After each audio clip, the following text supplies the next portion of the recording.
Welcome to English Story Podcast.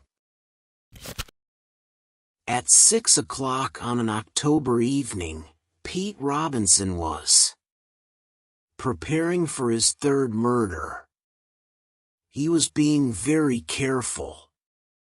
He knew that killing people becomes more dangerous if you do it often. He was in the bathroom of the house that he had recently rented. He stopped for a moment to look in the mirror. The face he saw was thin, middle-aged, and pale. He had dark hair, a high forehead, and black eyes. A sound in the kitchen below worried him. Was Jane coming up to have her bath before he had prepared it for her? No, it was okay. She was going out of the front door. From the window, he saw her going around the side of the house into the small garden. He did not like her being alone there. She was a shy person, and new people had moved into the house next door. He was afraid that some silly woman might try to be friends with her. He didn't want that to happen right now. Each of his 3 marriages had followed the same pattern. Using a fake name, he had gone on vacation to a place where no one knew him. There, he found a middle-aged, unattractive woman with some money and no family. He convinced her to marry him, and she agreed to make a will, leaving him all her money. Both his other wives had been shy, too. He was very careful to choose the right type of woman, someone who would not make friends quickly in a new place.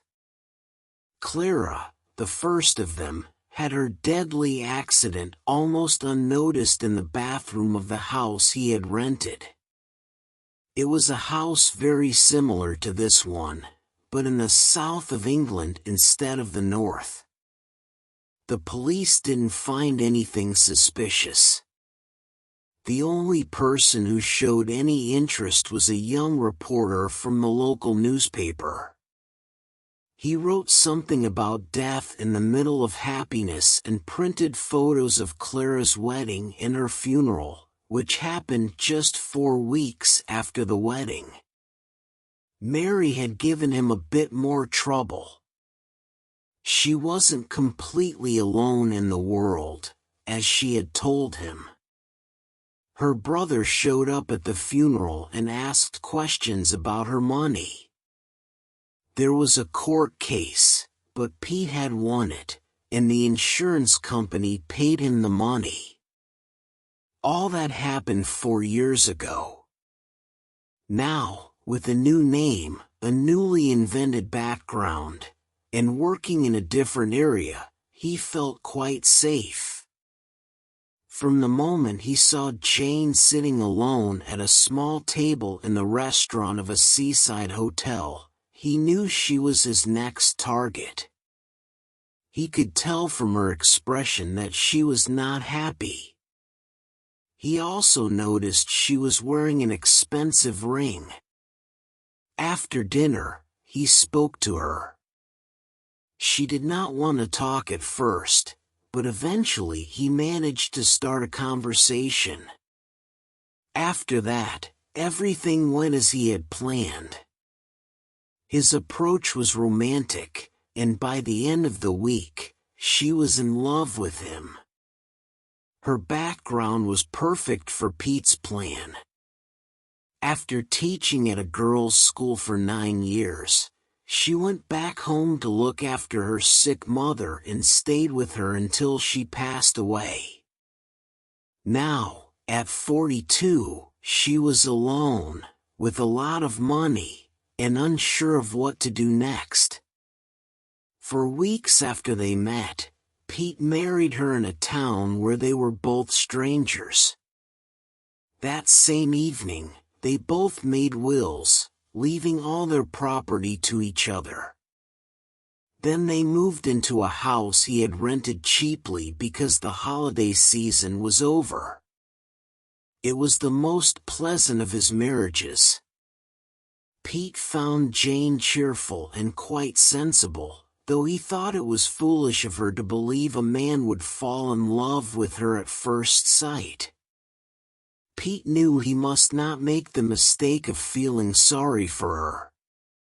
He began to make plans for her future, as he called it. Two things made him act earlier than he planned. First, she refused to talk about her money. She kept all her business papers locked in a desk drawer and wouldn't discuss them. Second, she showed unnecessary interest in his job.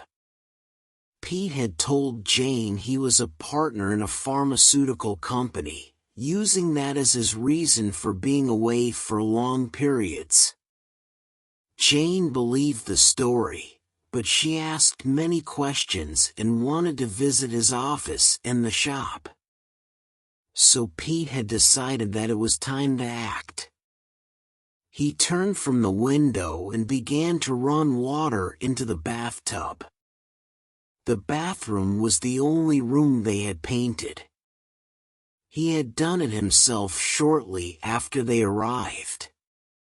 He had also put up a small shelf over the bathtub for their shampoos, creams, and a small electric heater. The heater was cheap, with 2 bars, and it was green like the walls, blending in well. There was no electric socket in the bathroom, but he managed to connect the heater to a socket just outside the door.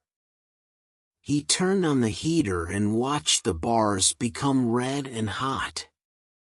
Then he left the room.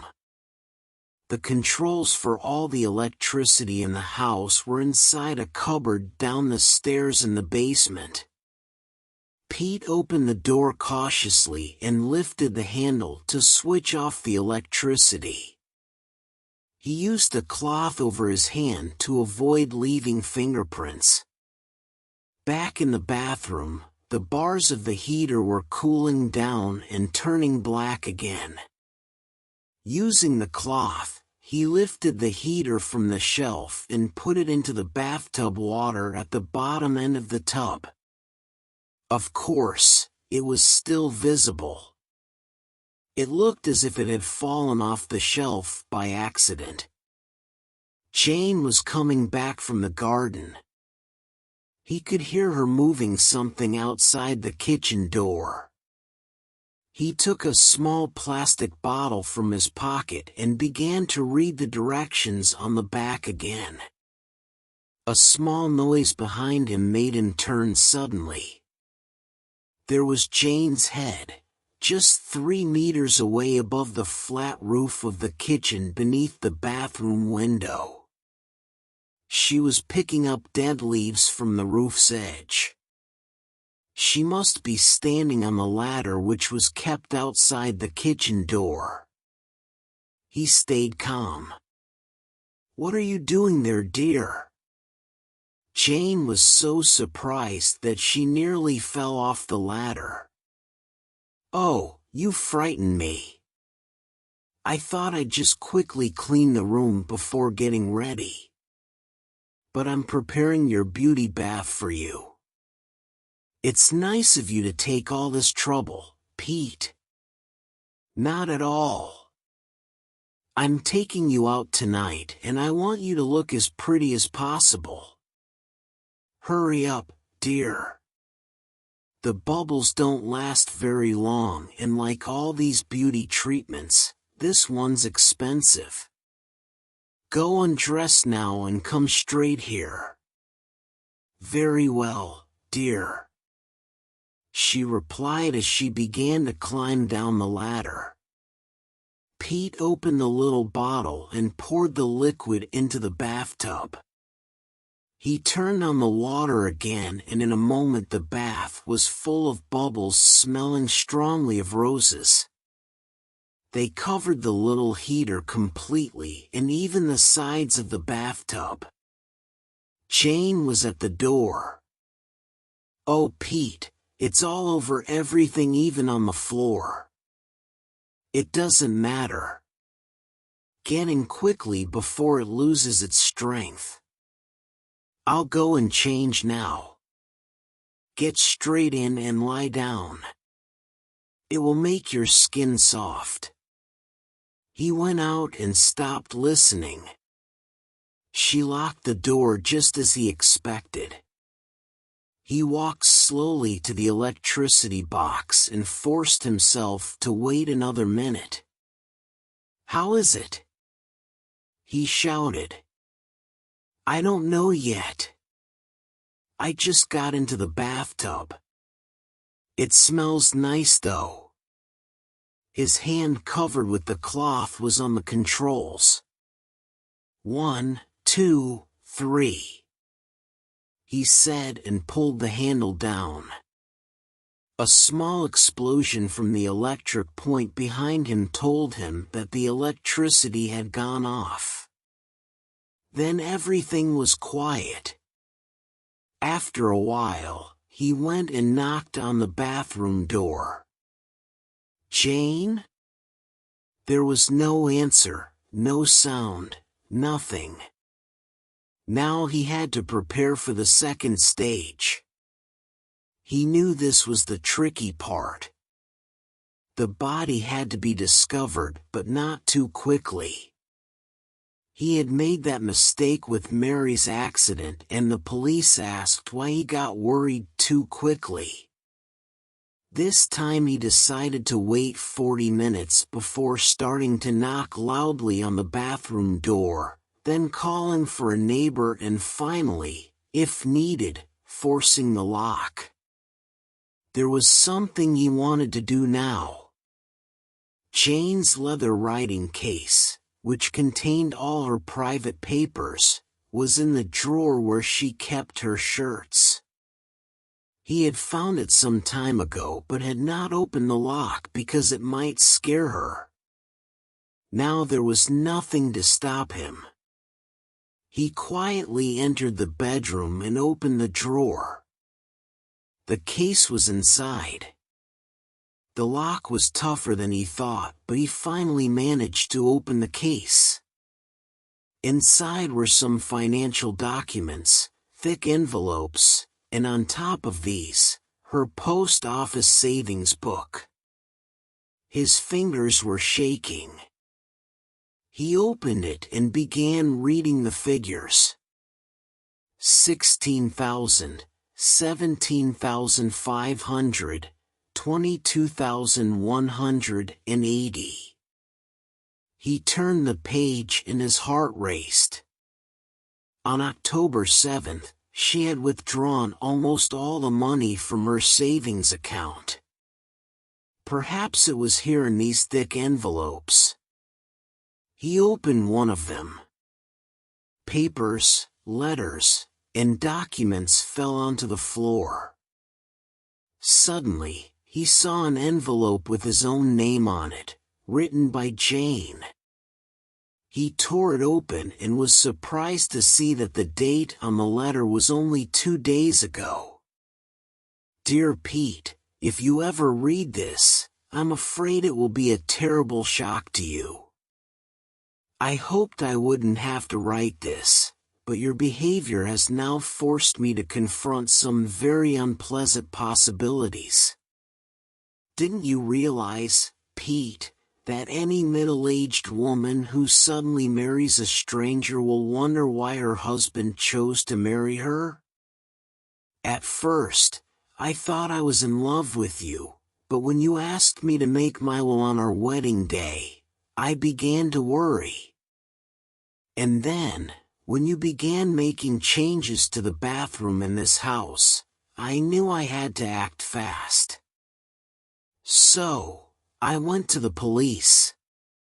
Have you noticed that the neighbors next door have never spoken to you?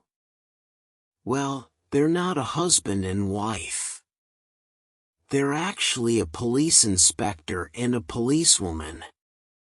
The policewoman showed me 2 clippings from old newspapers, both about women who had died from accidents in their bathtubs soon after their marriages. Both clippings had a photo of the husband at the funeral. They weren't very clear, but I was able to recognize you. So, I realized it was my duty to agree to do what the inspector asked me to do. The police had been searching for the man since the photographs were given to them by your second wife's brother. The inspector said the police needed to make sure you were guilty. You must be given the chance to do the crime again. That's why I'm forcing myself to be brave and play my part. I want to tell you something, Pete.